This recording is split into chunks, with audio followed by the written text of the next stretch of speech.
तुलसी अपने आंगन में रहती है। तुलसी का पौधा जब सूख जाता है तो तुलसी की जो लकड़ी होती है उसको घिसकर पानी में भगवान को लगाया जाता है। वो चंदन हरी चंदन कहलाता है। और कोई बेलपत्र का वृक्ष जब सूख जाता है और उसकी जो लकड़ी होती है उस लकड़ी को घिसकर जो चंदन बनाया जाता है और शिव को लगाया जाता है उसको शिव चंदन कहते हैं। और दोनों चंदन अपना अपना कार्य करते हैं।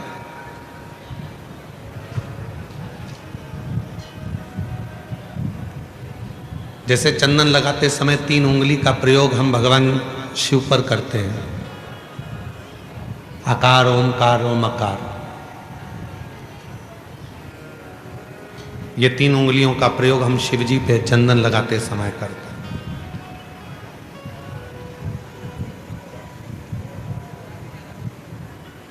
शिव चंदन एक ऐसा चंदन, जब कोई बेलपत्र की लकड़ी, कोई बेलपत्र का पेड़ जब सूखता है तो उसकी छोटे से लकड़ी को हम अपने घर में रखकर उसको घिसकर शिव जी को इन 3 उंगलियों से चंदन को लगाते हैं। आकार, ओमकार और मकार, तीनों।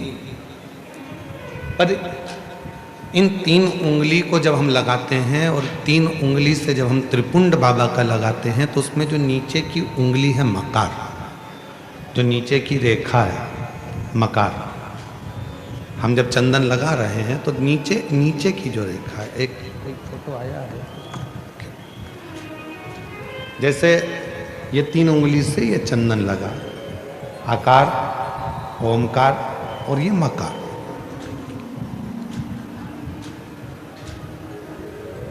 अब दुनिया की दृष्टि में लोगों को लगता है कि चंदन की लकड़ी से जो हमने चंदन लगाया वो भी श्रेष्ठ है, पर बेलपत्र की लकड़ी से जो हम चंदन लगाते हैं, चंदन घिसते हैं और वो भगवान शिव को लगाते हैं, उसमें जो ये मकार वाली रेखा है, जब हम 3 उंगली लगाते हैं तो नीचे की जो मकार की रेखा है उस रेखा का थोड़ा सा चंदन, यदि कितना भी बीमार व्यक्ति है उसके कंठ में अगर वो चंदन मकार की रेखा का थोड़ा सा चंदन उसके कंठ पर लगाना प्रारंभ कर देते हैं तो 15 दिन में वो पलंग पर से उठकर बैठना प्रारंभ कर देता है, कितना भी बीमार क्यों।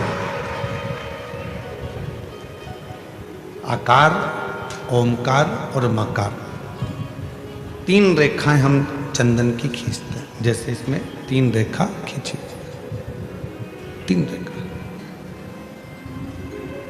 एक हरी चंदन है जो तुलसी की लकड़ी को घिसकर, जब तुलसी सूख जाती है, तुलसी जब सूख जाती है तो उसकी लकड़ी को घिसकर तैयार करा जाता है, उसको हरी चंदन कहते हैं।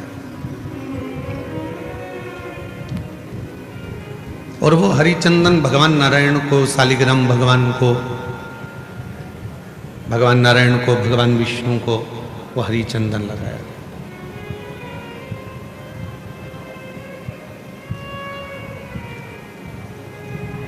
हरी चंदन का लेपन किया जाता है और वो हरी चंदन भी बड़ा काम का है महाराज। जब शालिग्राम भगवान को हरी चंदन लगाते हैं, हरी चंदन का लेपन करते हैं, या एक बिंदी भी हरी चंदन की लगाते हैं, और यदि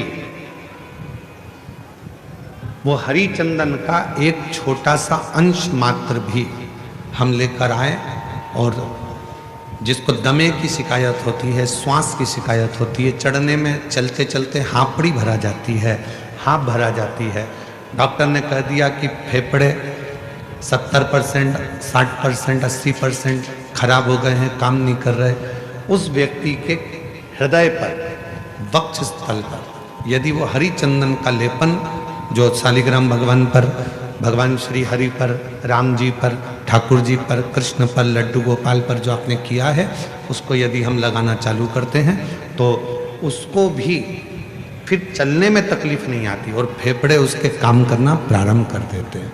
वो हरिचंदन की भी एक प्रथा। तो दो चंदन, एक हरिचंदन एक शिव चंदन। जम के बोलेंगे सभी लोग, हरिचंदन काय से बनता है? तुलसी की लकड़ी से। और शिव चंदन काय से बनता है? बेलपत्र जो सूख जाता है, लकड़ी जो सूख जाती है उसके। दोनों कारगर।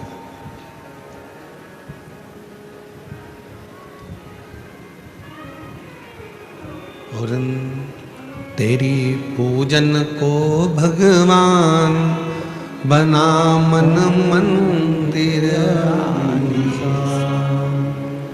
तेरी पूजन को भगवान बना मन मंदिर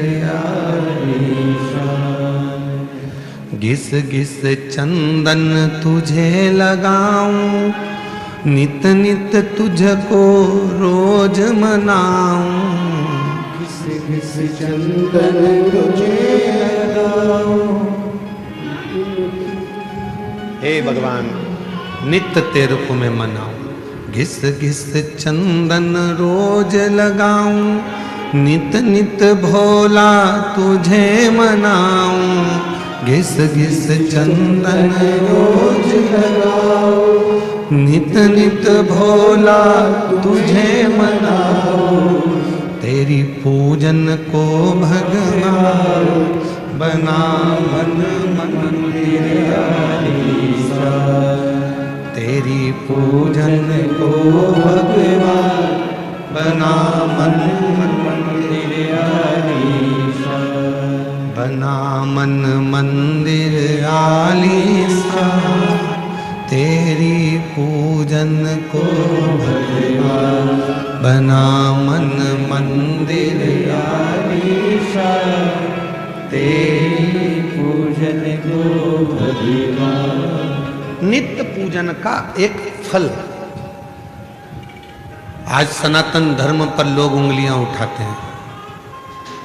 आज सनातन धर्म पर लोग आक्षेप लगाते हैं कि तुम पत्थर की पूजन करते हो।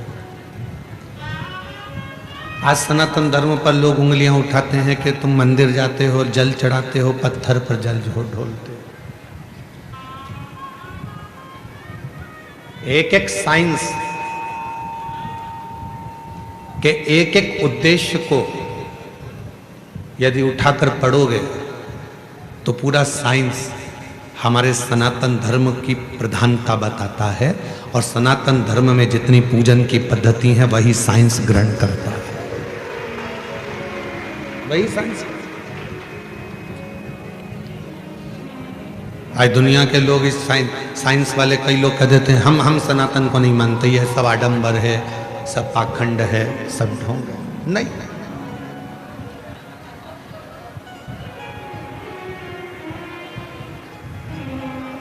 एक समय ऐसा भी आता है डॉक्टर पूरा इलाज करता है, सारी दवाइयां देता है, सब कुछ करता है, और आखिरी में डॉक्टर भी कह देता है कि मैं पूरी कोशिश कर रहा हूं, अब उसके हाथ में।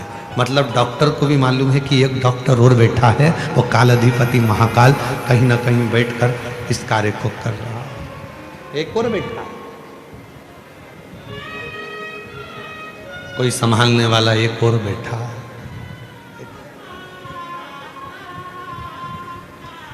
शिव कथा कर रहे हैं। कल कथा में कहा था कि दुनिया में किसी की सामर्थ्यता नहीं है कि कोई तुम्हारा बुरा कर दे। अपना बुरा हम खुद कर रहे हैं, कोई दूसरा बुरा नहीं कर सकता।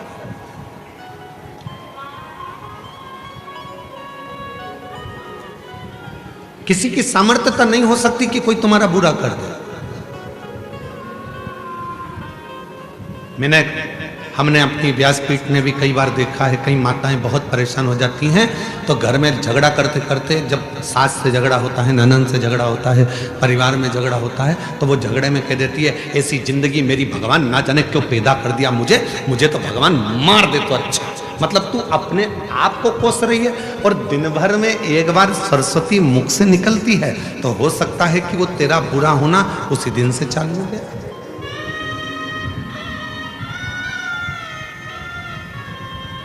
कई बार पुरुष मेरे जीजा हुन भी जब परेशान हो जाते हैं तो कहते हैं भगवान ये शरीर तो भगवान तूने ऐसा दे दिया।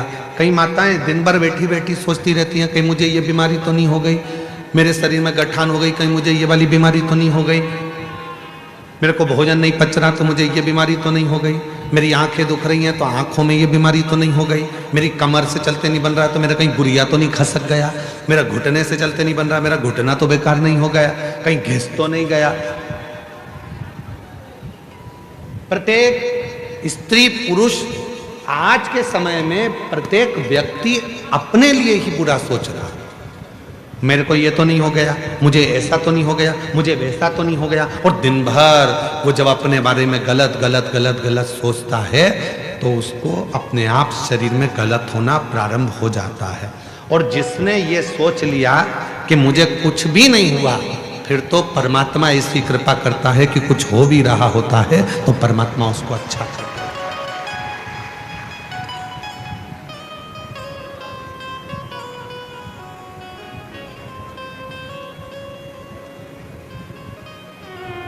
उसका प्रमाण इस कथा के मंडप में एक माता जी बैठी हुई है।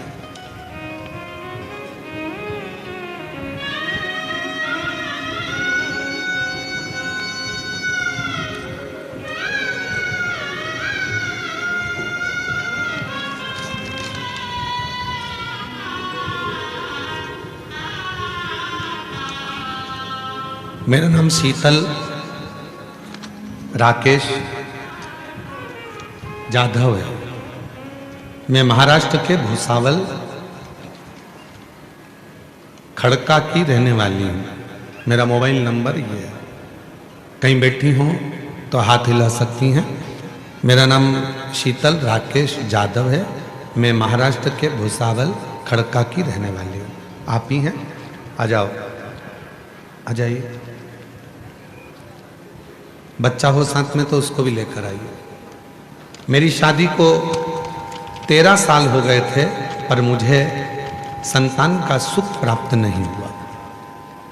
मेरी शादी को 13 साल हो गए थे, संतान का सुख नहीं प्राप्त हुआ। डॉक्टरों के पास बहुत इलाज किया, डॉक्टरों ने यह कहकर मना कर दिया कि मुझे संतान प्राप्ति नहीं होगी।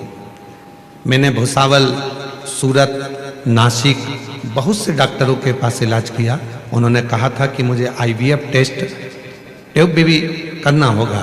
फिर मैंने आपकी कथा के बारे में बड़ी बहन से जाना और भोले बाबा के मंदिर जाना चालू करके सुबह 1 लोटा जल चढ़ाती, आस्था चैनल पर बाबा की कथा सुनती तथा पशुपति उपास करती, सफेद आंकड़े की जड़ का प्रयोग करा और बाबा की कृपा से 16 अगस्त 2022 को पहली बार कावड़ भरी सीहोर में जाकर। बाबा ने ऐसी कृपा करी गुरुदेव, कावड़ में मन लग गया। 5 पंडाल कथा सुनने का ऐसा महत्व मुझे मालूम पड़ा तो मैंने 5 पंडाल की कथा सुनी और 5वां पंडाल जब पूरा हुआ तो मेरा गर्भ ठहर गया। गर्भ ठहरा और बाबा की कृपा से 4 जून 2025 को मेरे घर में संतान ने जन्म लिया। 4 जून 2025 को 13 साल के बाद मेरे घर में संतान ने जन्म लिया। पर जन्म के कुछ देर बाद कुछ ही समय निकला और मेरी तबीयत ज़्यादा खराब हो गई और खराब होने पर मेरा किडनी, लीवर सब डाउन होने लगा। तब मेरा डायलिसिस चालू हो गया। अब डायलिसिस चलते चलते चलते चलते हम लोग घर भी आ गए, पर महीनों निकल गए। डायलिसिस जब बंद नहीं हुआ तब मन में आया कि अब केवल अगर इस डायलिसिस को कोई बंद कर सकता है, क्योंकि डायलिसिस हर 2 दिन में डायलिसिस हो रहा था, किडनी लीवर काम ना करे, हर 2 दिन में डायलिसिस हो रहा था। अब कोई बंद करेगा तो शिव बंद करेगा। तभी मैंने अपने परिवार वालों से कहा कि मुझे शिवजी पर चढ़ा हुआ जल लाकर देना चालू करो और डायलिसिस अब बाबा के भरोसे छोड़ दो। बाबा की ऐसी कृपा हुई गुरुदेव, आज मैं बाबा को धन्यवाद देने करना चाहती हूँ। केवल 25 दिन तक लगातार शिवजी पे चढ़ा हुआ जल पीना प्रारंभ करा और बाबा की कृपा से मेरा आखिरी डायलिसिस 15 अगस्त को हुआ। उसके बाद मेरा डायलिसिस पूरा बंद हो गया। अब मैं पूर्ण तरह से स्वस्थ हूं। अब मैं पूर्ण तरह से स्वस्थ हूं। ये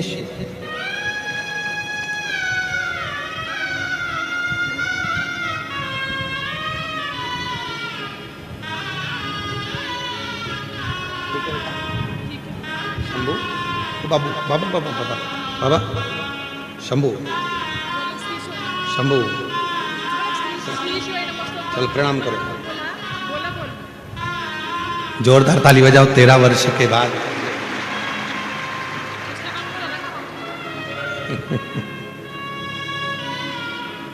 बच्चे का नाम भोला रखा है इन्होंने, एक बार जोरदार ताली बजाओ।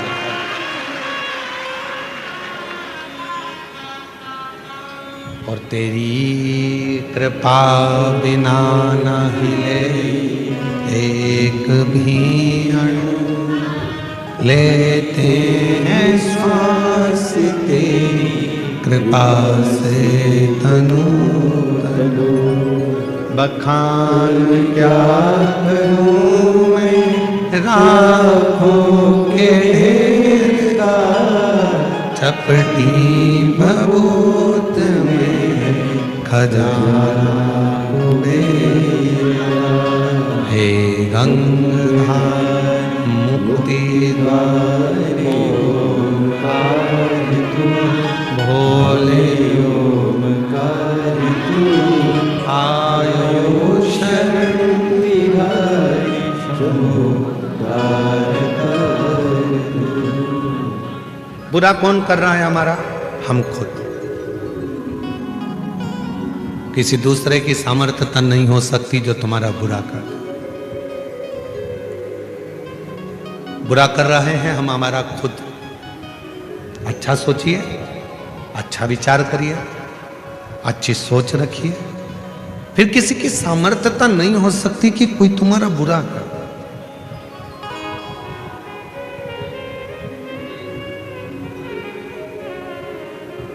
मुझे लग रहा है कि मेरा तबीयत में ऐसा होगा तो वो होगा, और तुमने सोच लिया कि मुझे कुछ नहीं होगा, आग लगे बस्ती में अपन रहो मस्ती में, क्या किसको रोइए चादर तान के सोइए। तो फिर कोई तुम्हारा बुरा नहीं कर सकता, कोई नहीं कर।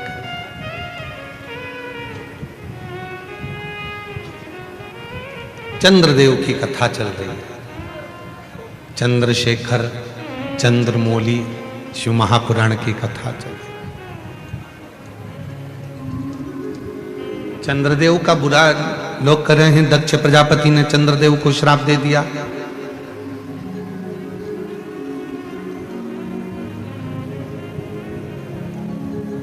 चंद्रदेव को काया का रोग हो गया।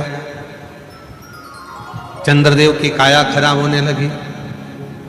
लोग कर, पर चंद्रमा को यदि दक्ष प्रजापति का श्राप लगा है तो इसमें गलती किसकी है? चंद्रमा की। 27 कन्याओं के साथ में विवाह हुआ है। 27 कन्याओं को एक दृष्टि से देखना चाहिए, एक दृष्टि। और चंद्रमा केवल एक रोहिणी को सबसे ज्यादा प्यार करते हैं, प्रेम करते हैं। बाकी के 26 पत्नियों पर ध्यान तक नहीं देते। तो गलती खुद की है, श्राप तो लगेगा। कितना सुंदर प्रसंग आता है। इस प्रसंग पर थोड़ा ध्यान दीजिएगा।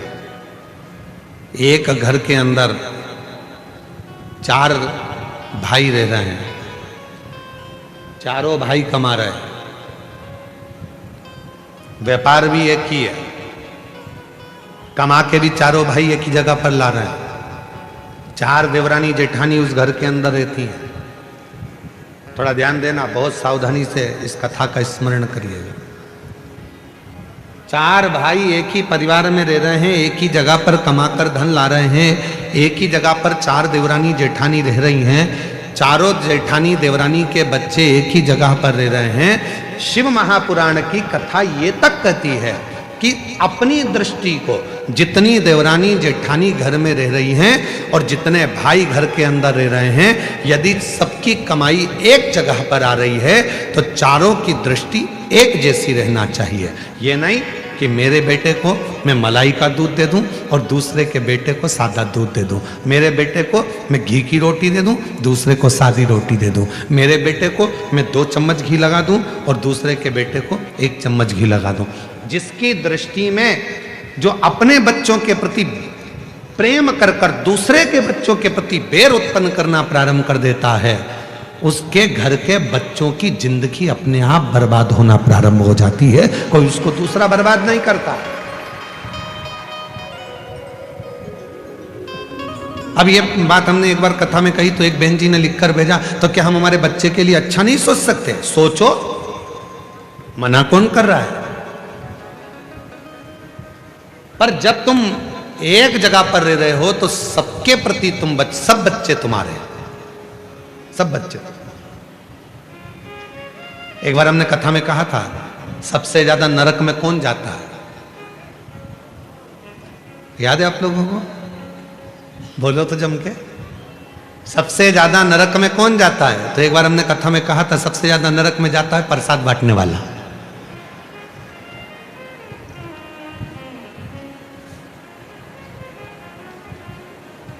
तो खूब इस पे लोगों ने हमको अपशब्द लिख कर भेजा कि बताओ, सीवर वाले महाराज ने कह दिया कि सबसे ज्यादा नरक में कौन जाता है, तो क्या प्रसाद बांटने वाला जाता है। प्रसाद बांटने वाला नरक में क्यों जाता है? तो कहा प्रसाद बांटने वाला प्रसाद कभी भी बंटता है तो अच्छी जगह पर बंटता है, धर्म की जगह पर बंटता है। मंदिर, देवालय, शिवालय, कथा, भागवत, सत्संग, संकीर्तन, तीर्थ, प्रसाद अच्छी जगह पर बंटता है। प्रसाद कभी किटी पार्टी में नहीं बंटता, प्रसाद शादी के फंक्शन में नहीं बंटता, प्रसाद 25वीं शादी की सालगिरह में नहीं बंटता, प्रसाद सिल्वर जुबली गोल्डन जुबली पर नहीं बंटता, प्रसाद धर्म की जगह पर बंटता है। और जब धर्म की जगह पर कोई व्यक्ति प्रसाद बांटने खड़ा होता है, दूसरा आया तो हाथ ऐसा होता है, और खुद के घर का पहचान वाला आया तो हाथ ऐसा हो जाता है, वो व्यक्ति नरक चले जाता है। पत्नी आई, हाथ बड़ा, बेटा आया, हाथ बड़ा, कोई दूसरा आया, हाथ छोटा, सबको ऐसे ऐसे ऐसे ऐसे दे रहे। तो जैसी पत्नी आके खड़ी हुई तो मुट्ठा भर के दे दिया, बेटा आया तो मुट्ठा भर कर दे दिया, कोई आया परिचित भाई आया, काका आया, काकी आई तो उन्होंने पस भर कर दे दिया। पर उसने ये नहीं सोचा कि हम धर्म की जगह पर खड़े होकर प्रसाद में भेदभाव कर रहे हैं। जब हम प्रसाद में भेदभाव कर रहे हैं तो वो परमात्मा की दृष्टि में रहेगा और हमको नरक भोगना पड़ेगा।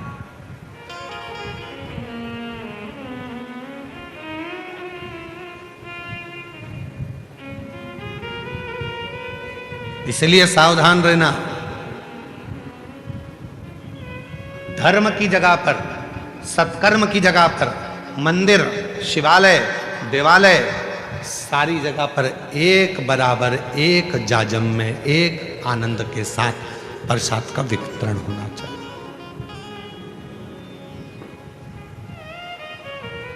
एक जगह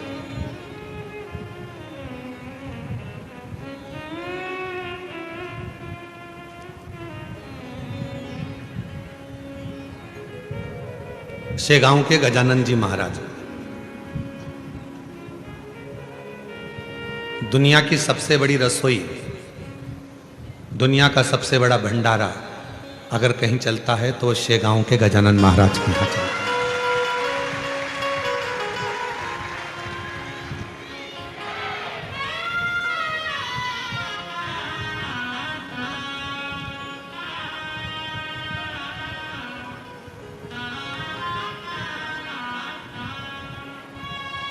लगभग 28 साल पहले की बात है।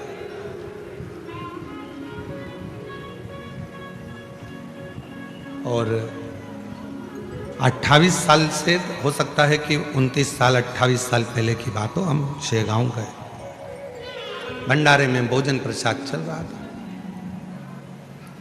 एक पात्र में कोई मीठी वस्तु थी और वो थोड़ी सी थी। तो उन्होंने वो मीठी जो वस्तु थी, वो वस्तु को एक और रख दिया और सारी वस्तुएं चल रही। तब हमने पूछा, एक माता जी वो परस रही थी, तो हमने कहा कि ये थोड़ी सी मीठी वस्तु बची है तो ये भी प्रसाद में दे देना चाहिए। तो उन्होंने कितनी सुंदर बात कही गजानन महाराज के दरबार में, जरा विचार करिए।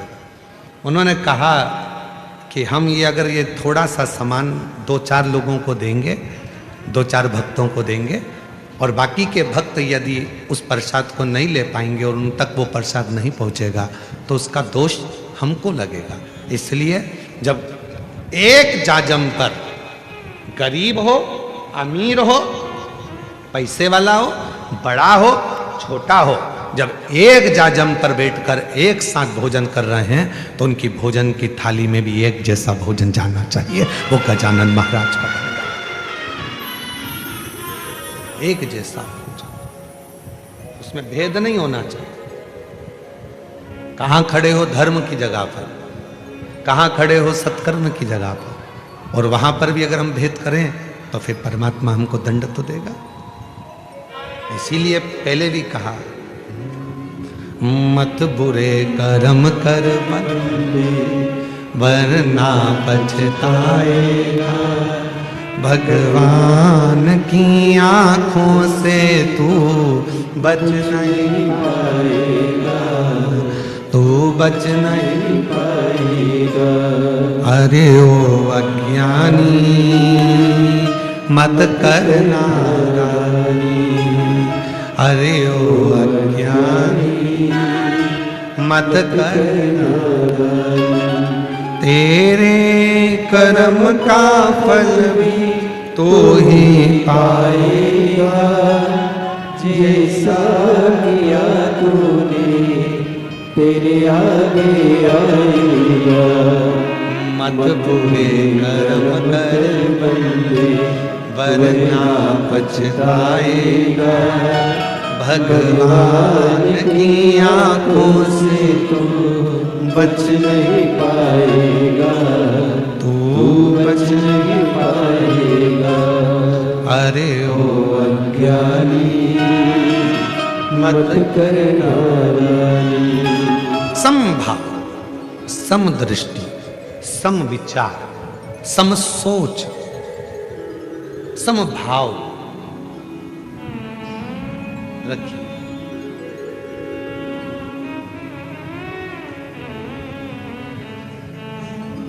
आज के जमाने में लोगों की सोच दो मुखी हो गई, अपने लिए अच्छा सोचना, दूसरे के लिए बुरा सोचना।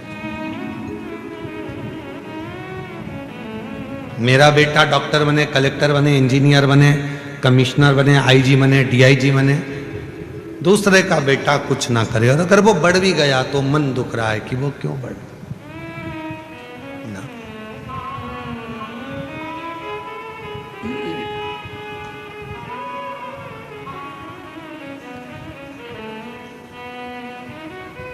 कितना सुंदर संवाद है शिव महापुराण की कथा में। तुमरुका जी चंचूला देवी से कहते हैं, चंचूला, जिस नारी के मन में किसी भी बच्चों के प्रति यदि बैरभाव उत्पन्न हो जाता है, उस नारी को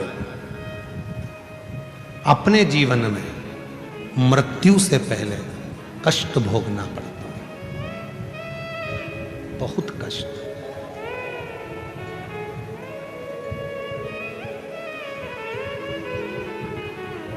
उठाओ पूरा रामचरितमानस का चरित्र। राम जी के जाने की कथा मिलती है रामचरितमानस में कि राम जी ने सरयू जी में समाधि।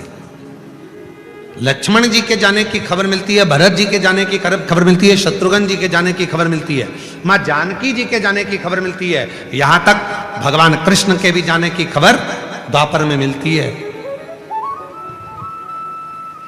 राधा रुक्मणी जी के जाने की भी खबर द्वापर में मिलती है।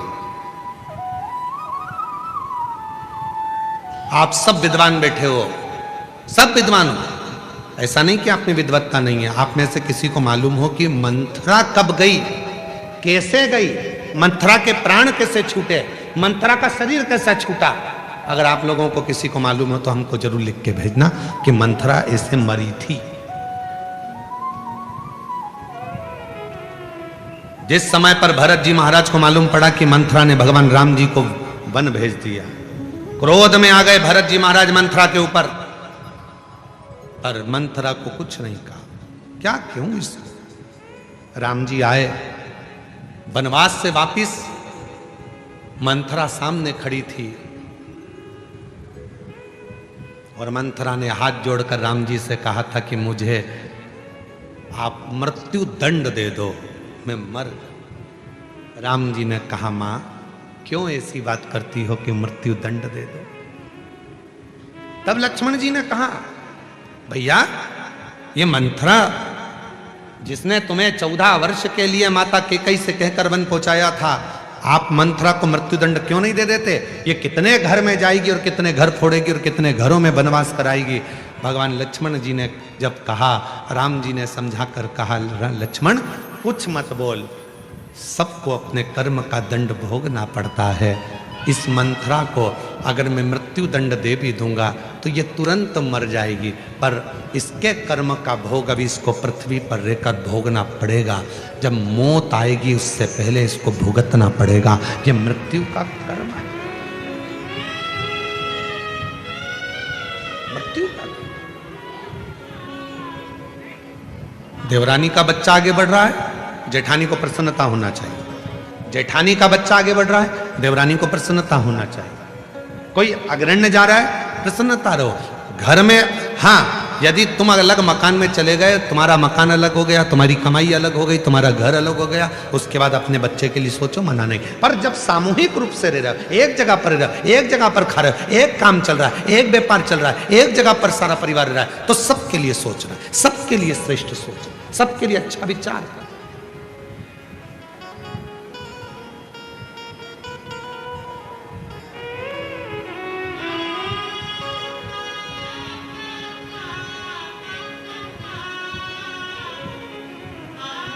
सबके लिए एक स्नेह, सबके लिए एक प्रेम।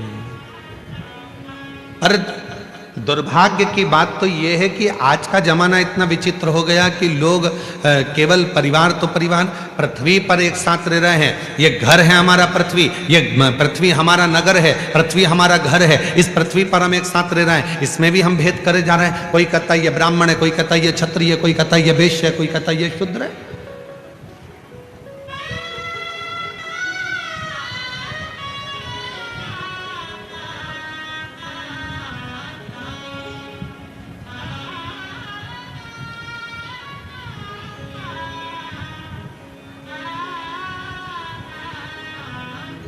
पर ऐसा कौन सा मनुष्य संसार में पैदा नहीं हुआ जिसको भगवान ने ब्राह्मण, क्षत्रिय, वैश्य, शूद्र बनाकर पैदा ही नहीं करा?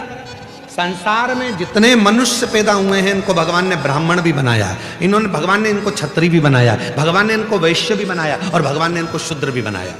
जितने संसार में मनुष्य पैदा हुए हैं इनको चारों वर्ण बनाकर भगवान ने भेजा।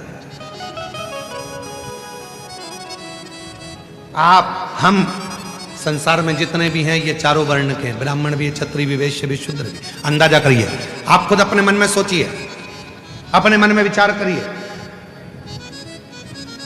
आप जितने बैठे हो अपने बच्चों को ज्ञान देते हो कि नहीं देते? जम के बोलो जरा।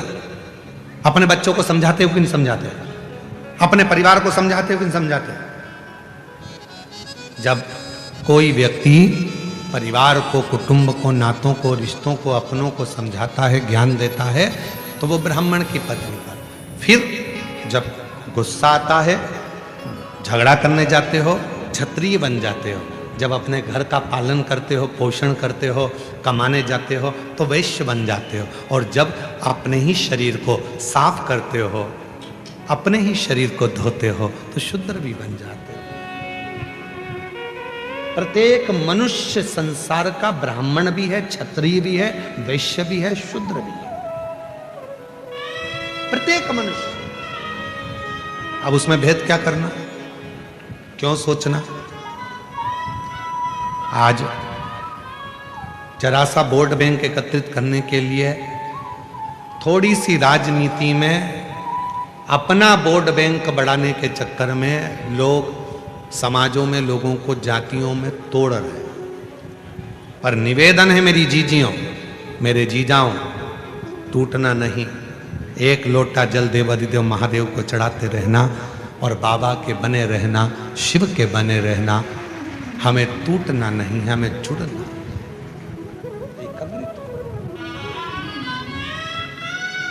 कौन पूछा तुमसे? एक मंडप के नीचे, एक पंडाल के अंदर बैठे, आप में से कोई ब्राह्मण होगा, आप में से कोई क्षत्रिय होगा, आप में से कोई वैश्य होगा, आप में से कोई शूद्र होगा। एक मंडप के अंदर बैठे, कोई किसी से नहीं पूछता कि तुम कौन हो। पानी पिलाने वाला नहीं पूछेगा, भोजन कराने वाला नहीं पूछेगा। भोजन के मंडप में जाना और जहां पर ये भुसावल की समिति भोजन करा रही है वहां जाकर आप भोजन करना। कोई नहीं पूछेगा कि आप ब्राह्मण हो, क्षत्रिय हो, वैश्य हो, शूद्र हो। वहां तो ये एक बात पूछेंगे, कथा में आयो, कथा सुनने आए, शिव जी के भक्त हो। वहां पर केवल एक आवाज निकलेगी, श्री शिवाय नमस्तुभ्यम। वहां ये नहीं पूछा जाएगा कि कौन ब्राह्मण, कौन क्षत्रिय, कौन वैश्य, कौन शूद्र। वहां तो ये पूछा जाएगा, आप भूखा? भूखे को भोजन, प्यासे को पानी, जय बाबा बर्फा। बात तो केवल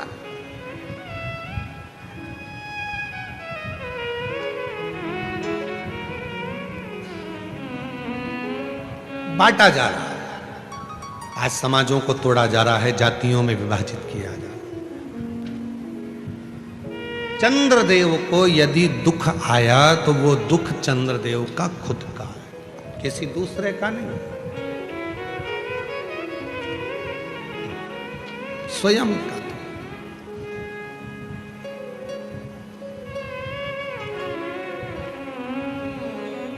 अब देखिए चंद्रदेव ने दुख कैसे प्राप्त करा, जरा ध्यान देना इस कथा पर। चंद्रशेखर चंद्रमौली शिव पुराण भुसावल में चल रही है, ध्यान दीजिए। दुख कैसे प्राप्त करा चंद्रदेव ने? देवताओं की सभा लगी थी,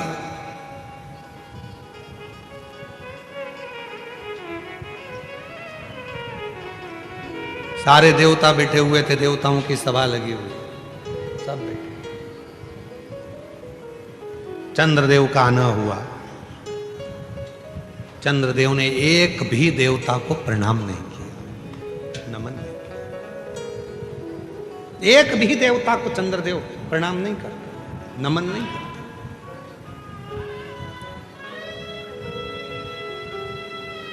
चंद्रदेव को भगवान विष्णु को प्रणाम करना था, ब्रह्मा जी को प्रणाम करना था, इंद्र को प्रणाम करना था, पर चंद्रदेव एक भी देव। और तो और थोड़ी देर बाद देवाधिदेव महादेव आकर बैठे तो चंद्रदेव, सारे देवता उठकर खड़े हो गए। भगवान विष्णु भी, महादेव आए तो उठकर खड़े हो गए, भगवान ब्रह्मा भी उठकर खड़े हो गए, सब उठे, सबने प्रणाम। इंद्र भी उठे, ब्रह्मा भी उठे, विष्णु भी उठे, पर चंद्रदेव ने अपना सिंहासन नहीं छोड़ा। किस लिए? क्योंकि चंद्रदेव को जितने भी लोग मिलते थे वो कहते थे बड़ा सुंदर है चंद्रदेव, बड़ा विद्वान है चंद्रदेव, चंद्रदेव औषधि का देवता है, चंद्रदेव बड़ा सुंदर है, चंद्रदेव बड़ा सुंदर है। अब कौन समझाए कि ज्यादा बड़ाई होती है तो वो बड़ाई जब ज्यादा होने लगती है तो व्यक्ति के अंदर एक अभिमान प्रकट होने लगता है, अभिमान।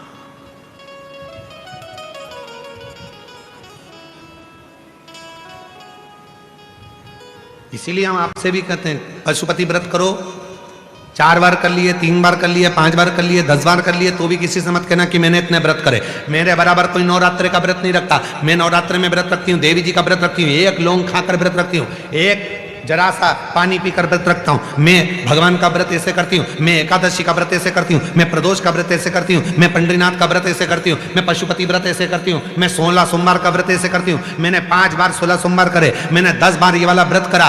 कभी मुख से मत कहो, इससे तुम्हारे भीतर अभिमान आएगा। अभिमान आएगा तो मेरा भोलेनाथ तुमसे दूर हो जाएगा, क्योंकि शिव को अभिमान पसंद नहीं है, शंकर को अभिमान प्रिय नहीं। कभी मत कहो कि मैंने इतना व्रत करा, मैंने इतनी साधना करी, मैंने इतना तप करा, मैंने इतना यज्ञ करा, मैंने इतना अनुष्ठान करा, कभी नहीं।